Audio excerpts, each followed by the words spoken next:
Bonjour, bonjour Pierre Benoît et bienvenue écoute, dans cette nouvelle émission. Je te remercie puisque tu vas essuyer un petit peu les pots cassés et c'est un plaisir de ce nouveau concept de l'amener ici. D'accord. Tu es le président Oui, président. de l'écriture de l'atelier du Rocher, je me trompe Du pas Rocher d'écriture. Du Rocher d'écriture. Et donc ce festival chaque année revient. Absolument, depuis 16 ans. Depuis 16 ans. Depuis 16 ans, on organise le Rocher d'écriture avec une équipe de bénévoles qui est toujours la même d'ailleurs, et qui, au-delà du Rocher, au-delà de ces 2 jours de Salon du Livre, permettent de faire participer des auteurs dans les écoles de la région, primaire, collège et maternelle peut-être. Et ce qui nous permet aussi en même temps, tous les ans, depuis maintenant 5-6 ans, d'avoir régulièrement 42 auteurs qui viennent au Salon du Livre et qui se renouvellent en général à 50% tous les ans.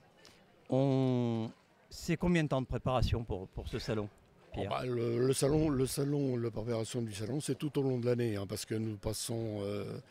je passe pas souvent dans beaucoup de salons de la région et ces salons me permettent de rencontrer des gens et en rencontrant des auteurs, je me permets de les inviter à Prades et viennent ceux qui veulent venir.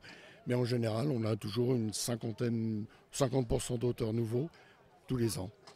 Et une équité entre les femmes et les hommes depuis maintenant 5 années. Ah, c'est bien ça, une équité entre les auteurs, autrices. Voilà. Toi aussi, alors, juste à 11h30, il va y avoir à peu près la remise du prix littéraire. Voilà, c'est ça. On la fera en direct. Voilà. Et toi aussi, tu présentes un livre ? Oui, comme tous les ans. Comme tous les ans, voilà. Tous les ans, j'écris un nouveau livre tous les ans. Et cette année, c'est un livre sur... Alors, c'est le tome 2 de Au fil de l'eau, pour ceux qui ont connu le tome 1 il y a 7 ans. C'était les châteaux du Haut-Allier, de Chanteuge et de toutes les vallées de la Dège et de la Sauge. Et cette année, le tome 2, je suis parti de Saint-Privat, en hiver d'ailleurs. J'ai fait de Saint-Privat à Chapauroux en l'espace de 1 mois et demi. Et j'ai fait de Chapauroux à Monistrol d'Allier sur l'autre rive pour retrouver tous les châteaux du Xe au XIIIe siècle. Alors bien souvent en haut d'une colline, bien souvent perdus dans les bois, et ainsi que la route des Templiers, où j'ai retrouvé aussi j'ai croisé l'ancienne commanderie des Templiers, et qui m'a permis d'écrire un livre sur tous ces châteaux du Haut-Allier qu'on connaît pratiquement plus, parce qu'ils n'existent plus, où il reste les fondations, une croix, etc. Travail de recherche donc derrière voilà, aussi. Absolument. Alors le travail de recherche, c'est d'abord aux archives départementales, avec le responsable des archives, faire une cartographie de ces châteaux disparus.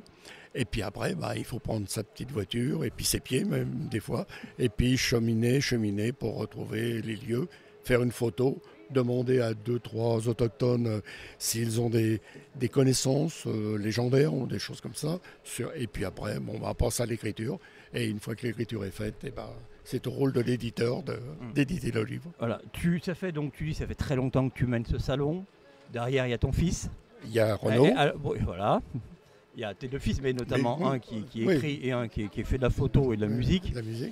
À un moment, on peut en parler, tu vas passer un peu la main, tu vas tout en étant derrière. Parce que je pense que on sait ce que c'est le bénévolat, on sait ce que c'est épuisant à la longue. Il y a le bénévolat est épuisant bien sûr à la longue, mais le problème d'un salon, c'est qu'il y a deux parties dans un salon. Il y a une partie organisationnelle en amont, et puis il y a une partie physique, d'installation, de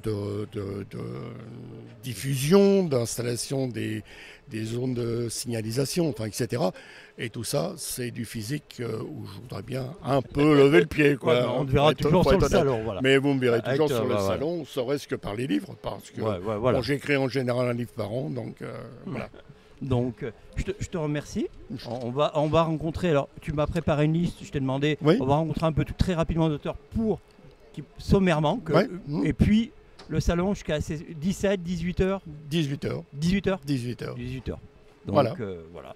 Et puis tout à l'heure, à 11h30, on se donne rendez-vous pour la remise du prix d'écriture. Okay. Alors si, la remise du prix d'écriture, bon, mais Annie Plantin vous en parlera, mais cette année, on a eu quand même la chance d'avoir 26 participants, dont certains de toute la France, bien sûr, mais dont un vient de Belgique.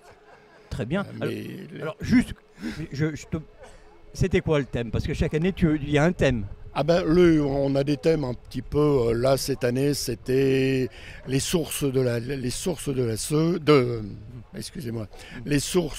ferrugineuses, avec un petit aspect mystérieux, quoi. Donc, chacun y a été de ses idées, de ses connaissances, des lieux, ou pas d'ailleurs, parce que comme des gens qui sont à 200-300 km d'ici, ne savent même pas où ça existe, mais beaucoup ont eu des idées, et des idées intéressantes.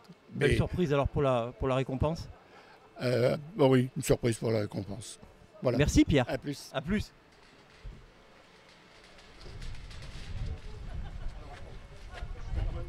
Ouais, vas-y.